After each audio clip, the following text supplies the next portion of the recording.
चला मित्रांनो, करू आपण व्हिडिओ स्टार्ट. नारी शक्ती ॲप पहिले उघडायचं. त्यानंतर ॲपमध्ये जे दिले हे केलं असं पुढं घेत चालायचं. स्वागत आहे, डन. त्यानंतर आपला जो मोबाईल नंबर असेल तो तिथे टाकायचा. OTP आल्यानंतर OTP प्रविष्ट करायचा. त्यानंतर ॲप परमिशन मागेल, त्या परमिशन देऊन टाकायच्या. प्रोफाईल पहिल्यांदा आपली प्रोफाईल बनवून घ्यायची. पूर्ण नाव टाकायचं, ईमेल ID टाकायचं, डिस्ट्रिक्ट टाकायचं, आपला जिल्हा कोणता आहे तो, तालुका टाकायचा. नारी शक्तीच्या प्रकारामध्ये जाऊन जे आहे ते सेल्फ स्वतः भरत असं सेल्फ टाकायचं. गृहिणी असलं तर गृहिणी टाकायची. ग्रामसेवक वार्ड जे तुम्हाला वाटेल ते टाकायचं. लॉग इन झाल्यानंतर असा तुम्हाला डॅशबोर्ड येईल. त्यानंतर इथं टच करायचं आणि मुख्यमंत्री माझी लाडकी बहीण योजनेला टच करायचं. त्यानंतर तुम्हाला असं सरफेस येईल. त्या तुम्ही काय करायचं, पहिलं जे आधार कार्डावर नाव असेल ते इथं संपूर्ण महिलेचं नाव टाकायचं. जे असेल ते तुम्ही नाव टाकून घ्यायचं. माहिती ही पूर्ण आधार कार्डप्रमाणे भरायची. पतीचं नाव असेल तर पतीचं, वडीलचं असलं तर वडीलचं सिलेक्ट करून घ्यायचं. जे ज्यांचं असेल त्यांचं पुढं नाव समोर भरून घ्यायचं. त्यानंतर लग्नापूर्वीचे जे महिलेचे नाव असेल, समजा लग्न झालेलं असलं तर लग्नापूर्वीचे नाव टाकून द्यायचं. त्यानंतर जन्मदिनांक या कॅलेंडरमधून सिलेक्ट करायचा.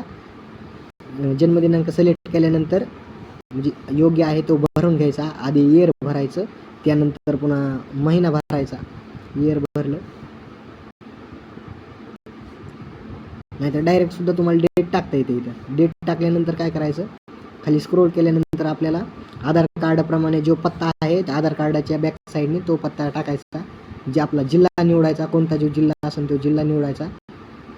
त्यानंतर जिल्हा निवडल्यानंतर खाली आपल्याला तालुका निवडायचा येते ऑप्शन. तो जो असेल तो तालुका. आता सध्या आपला लोड असल्यामुळं लोड खात आहे, तालुका येणार. तालुका निवडायचा. तालुका निवडल्यानंतर हे असं तालुका निवडायचा. तालुक्याचं ऑप्शन आलं. खाली लगेच आपलं जे तालुक्यामधील गाव असेल ते गाव निवडायचं. गाव निवडल्यानंतर जी ग्रामपंचायत आहे ग्रामपंचायतचं नाव टाकायचं इथं काय असेल ते. त्यानंतर पुन्हा पिनकोड टाकायचा. सिटीचा आपला जो पिनकोड असेल तो पिनकोड टाकून घ्यायचा. त्यानंतर मोबाईल नंबर, चालू मोबाईल नंबर, त्या मोबाईल OTPद्वारे ते हे होणार. मोबाईल नंबर टाकून घ्यायचा. जो चालू नंबर असेल तो मोबाईल नंबर टाकून घ्यायचा. त्यानंतर आधार क्रमांक टाकायचा. हे सगळं माहिती टाकल्यानंतर फक्त इथं काय विचारलं आहे, आता शासनाच्या इतर योजनांचा लाभ जर या योजनेचा घ्यायचा असेल तर नाही टाकायचा. जर तुमच्याकडे PM किसानचा जर हप्ता येत असेल तर इथं हो टाकायचं आणि ती मग योजना टाकायची. कोणती योजना आहे तिथं किती येते रक्कम ते भरून घ्यायची आपण त्या इथे. ते झाल्यानंतर पण नसेल येत तर नाही करून टाकायचं. मग हे पैसे येतील. मग काय वैवाहिक स्थिती काय असेल ते जी अचूक माहिती अचूक भरायची. महिलेचा जन्म परराज्यात झालाय का, हो असलं तर होय, नाही असलं तर नाही करून टाकायचं. अर्जदाराचे खाते असलेली बँकची तपशील, ही बँकची माहिती पूर्ण बँकेचं नाव, खातेधारकाचे नाव, बँक खाते क्रमांक, IFSC कोड हे टाकायचं. आधार कार्ड जोडलेलं आहे का नाही बँकला ते इथं सांगायचं. होय. आधार कार्डाचं तिथं अपडेट करायची. 5 MB पर्यंत अपडेट करू शकतात. 5 MB पर्यंत करायचे अपडेट. आदिवास प्रमाणपत्र याला काय करायचं, ऑप्शन आहे तर 4 ऑप्शन आहेत. रेशन कार्ड असेल तर अपलोड करा.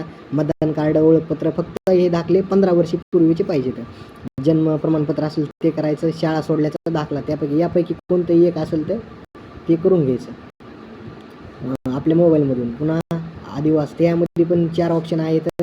15 वर्षाच्या पूर्वीच तुम्ही घेऊ शकता तिथं. रेशन कार्डला केशरी उत्पन्न असलं किंवा पिवळं असलं तर उत्पन्नाची गरज नाही. उत्पन्न सर्टिफिकेट, इन्कम सर्टिफिकेट द्यायची गरज नाही. त्यानंतर अर्जदाराचं हमीपत्र, हे हमीपत्र झेरॉक्स काढून आधी भरून घ्यायचं. त्यानंतर गॅलरीमध्ये फोटो काढून ठेवायचं. नंतर मग इथं अपलोड करायचं किंवा डायरेक्ट कॅमेऱ्याने सुद्धा करू शकता तुम्ही. बँक पासबुकचा बी आधी गॅलरीत फोटो काढून ठेवायचा, अपलोड करायचं. महिलेचा जन्म परराज्यात जर असेल तर आपल्याला याची गरज आहे, नाही तर याची काही गरज नाही. अर्जदाराचा लाईव्ह फोटो, जो लाईव्ह फोटो असेल तो लाईव्ह फोटो घ्यायचा अर्जदाराचा फक्त.